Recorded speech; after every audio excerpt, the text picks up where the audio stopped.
Live from Steelers reporter Brooke Pryor. Just talked with Cam Heyward, who said he's preparing when asked if he's going to play on Sunday, but there's nothing definitive about his status as contract discussions continue for the OG. So something to keep our eye on this weekend when the Steelers visit the Jets Sunday. It'll be the first ever season opening game featuring starting quarterbacks who changed the teams they started for the previous year. Aaron Rodgers now with Pittsburgh, of course, Justin Fields with the Jets. Rodgers downplayed coming back to MetLife Stadium, saying he's just excited for week one as he enters his 21st season in the NFL. Well, the Steelers have struggled to find a replacement for Ben Roethlisberger. The only team with fewer passing touchdowns over the last two seasons is, wait for it, the New York Giants with 30. They also ranked 24th in precision pass percentage and total QBR over that time. Yeah, it's been a revolving door of quarterbacks there. Swagoo, what must we see from Aaron Rodgers in Pittsburgh? Swagoo. My bad, Hannah. I was just getting over being pissed off that Philly signs Darius Smith. So I got distracted during a live show. Okay, here's the deal. Here's the deal. When we get to Aaron Rodgers, the one thing I will be focused on is mobility. Mobility for Aaron Rodgers and how much impact this run game will have. Look, Aaron Rodgers is great, and we know about his history and his career, but this is a league now where you're going to have to get off your spot and make plays outside of the box, and he was phenomenal at doing it. So that'll be something that I have my eyes on, especially with Quentin Williams creating and generating pressure in the center of the pocket on dropbacks. Will he have the ability to do this enough? I'm not saying turn back the hands of time and become the athlete that you were, but this league now, in this day and age, your quarterback is going to be uncomfortable and have to make some plays outside of his own element, and that'll be the thing I'm looking for. But again, the run game will help him tremendously be able to be the quarterback that Pittsburgh is hoping he can be. Yeah, they got to be able to run the ball. That's where the Harrison Phillips edition in New York is interesting to me. The other thing I think I'm interested in from the Jets' perspective, are they going to heat him up?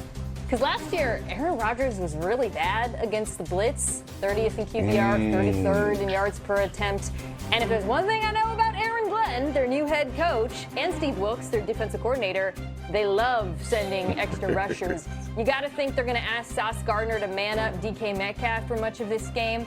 So I think the question is, okay, if you send pressure, can you get home? And also, can you take away the other answers like Jonnu Smith and whatnot? Because Aaron Rodgers has proven to be quite susceptible against that at this point in his career. You know what, I love the fact that you mentioned Jonnu Smith, meaning because Jonnu Smith is truly going to be the number 2 receiver on this team. You're going to see some 12 personnel with Pat Freiermuth on the field, moving Jonnu Smith to the U position where he can go in motion. You can create trips, some bunch formations where you can allow him and DK Metcalf to work from the same side. And to me, it's going to be, can Aaron Rodgers in some way play fearless, right? We know that throughout his career, he's been risk averse. The Pittsburgh Steelers don't need that. It's going to be about Jalen Warren, and it's going to be about Kenneth Gainwell. Caleb Johnson will play into that as well, the draft pick from Iowa. But can Aaron Rodgers put some juice into this offense? Listen, I went to training camp practice, and Marcus, you're right. I don't know if he's going to be able to run around, and I don't know if he's going to be able to get out of sight in a day. But I tell you what, he could still throw it. There were passes getting up on wide receivers so quickly that had been in Pittsburgh for their career. You could tell they had never seen somebody that could really throw since Ben Roethlisberger retired. And what I loved about that is Arthur Smith saying, we got to catch up. We got to get back with it. And so you think run game first, and then Aaron Rodgers pushing the football down the field to DK Metcalf and Jonnu Smith. It could get exciting with protection. Yeah, 5 touchdown passes shy, by the way, of tying Brett Favre for the fourth most in history. And it is time for our first game picks of the season, and we are all on the Steelers. Oh, you know what that means. And that's the gong, because that's our curse, the NFL Live curse. If we all pick the same team, they lose. Patriots reporter Mike Reese. Mike Vrabel has ruled cornerback Christian Gonzalez out for the season opener. He has a hamstring. Vrabel also says left tackle Will Campbell with an ankle is questionable. The Pats open up against the Raiders in that early window on Sunday. Bills defense, the divisional playoffs, of course, last year. He posted an 84 total QBR, his highest in any loss in his career. Of course, as you know, he was also responsible for 2 of his team's 3 turnovers in this game, and they are without Isaiah Likely. Mina, how can this offense avenge that loss on this very same field where it happened on Sunday night? All right, I'm not going to say Baltimore shouldn't run the ball. They're obviously going to run the ball and do it well. But when you look at the matchup, guys, Patrick Ricard also probably not playing. And then you look at that Bills secondary, which is kind of flown under the radar. What a situation they've got in Buffalo. Cornerback 2, giant question mark. Christian Bedford's coming off the injury. The safety group is not a strength. If I'm Baltimore, I actually go pretty heavy 11 personnel.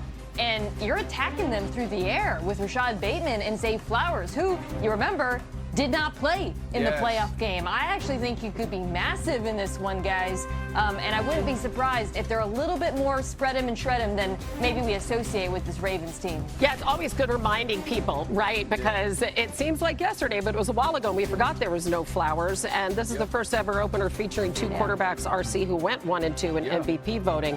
What do you want to see from that Ravens secondary against Josh Allen? Yeah, and that's what I was about to say, Hannah. You're talking about Josh Allen, who won the MVP, but where Mina is saying the Bills aren't great in the secondary, the Baltimore Ravens should be absolutely phenomenal. I mean, it's like Oprah's handing out first rounders back there. You get a first rounder, you get a first rounder, you get a first rounder. And you're talking about a Buffalo Bills wide receiver room that's not stacked with stars, that's not stacked with production. And so if I'm the Baltimore Ravens, I understand, let's stack the box, let's stop the run. That's what they've been leaning on in Buffalo since Joe Brady took over. And let's lean into our strength with the highest paid safety in the league, a rookie safety from Georgia and Malachi Starks, and first-round corners that can absolutely lock up and lock down on the outside. Man, all those starters, first-rounders, it's so exciting. Of course, we've been saying they might have the best roster in all of the land, and here we go again, because we are all on the Ravens. This one makes me a little more nervous. I hate us so much. There's a song again, which means the Bills. She did the Marcus. You know it's bad when she got to do the Marcus right here. right. But by the way, our researcher, because we are all on in line for so many things, our researcher's gonna go the other side. All right. So Bond says, keep in mind, the Bills have won 11 straight home games. Okay. Just saying. And we probably just helped them there with 12 in a row. All right, let's move on to a tantalizing NFC North opener. The Lions at the Packers. The Packers were swept by the Lions last year. Jordan Love's play on 3rd down was a factor. He actually completed less than 40% of his passes, just 2.5 yards per attempt. That is far below what he did against other teams, completing 55% of his 3rd down passes and averaging over 6.5 yards per attempt. RC, and now, of course, the Lions have Aiden Hutchinson back. The defense was so banged up. Right now, they're healthy. So what's the key for this Packers offense? I mean, last year, when you think about the way the season ended for the Detroit Lions, me and Marcus were out there. And I saw Marcus tweet the other day when somebody told him, can you come back? He was like, hell, you trying to give up 80. And, and so now you think about the Detroit Lions being healthy and also struggling a little bit with health in the room on the wide receivers of the Green Bay Packers. And so if I'm Green Bay, if I'm Matt LaFleur, I'm going to lean on that creative run game with Josh Jacobs. And now, Ken Matthew Golden, who, when drafted, seemed like he'd be a luxury. He'd get an opportunity to come along as the season went on. He's going to have to show up. So I'm starting with Josh Jacobs. I'm starting with physicality, creativity, finding a way to get him loose. And then I want to move Jordan Love into the play-action game. We sometimes forget how athletic Jordan Love is. Let's move the spot. Let's push the football down the field and really test this new defensive coordinator, Kelvin Shepard of the Detroit Lions, and see what adjustments he can make if we start making explosive plays as an offense.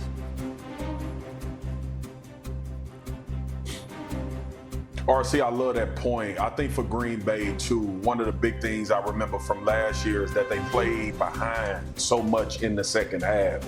I want to see them get off the early starts and jump it. Bunzy, our researcher, sent me, they trailed half the season, 8 games, last year. They trailed at halftime and ended up going 3-5 in those games. And we think about some of the prolific plays that Jordan Love had to make, but it was a necessity because they didn't get off the fast starts. That's a healthy mix of Jordan. That's a healthy mix of Jordan Love not only taking care of the football, but being able to be explosive downfield with these receivers that they'll have in tow. And obviously Josh Jacobs in the backfield being that battering ram and making explosive plays as well. But this team needs to start fast. And why wouldn't you? With acquiring Micah Parsons and Rashawn Gary, if you play with a lead, you are going to have a lot of really good Sundays in Green Bay.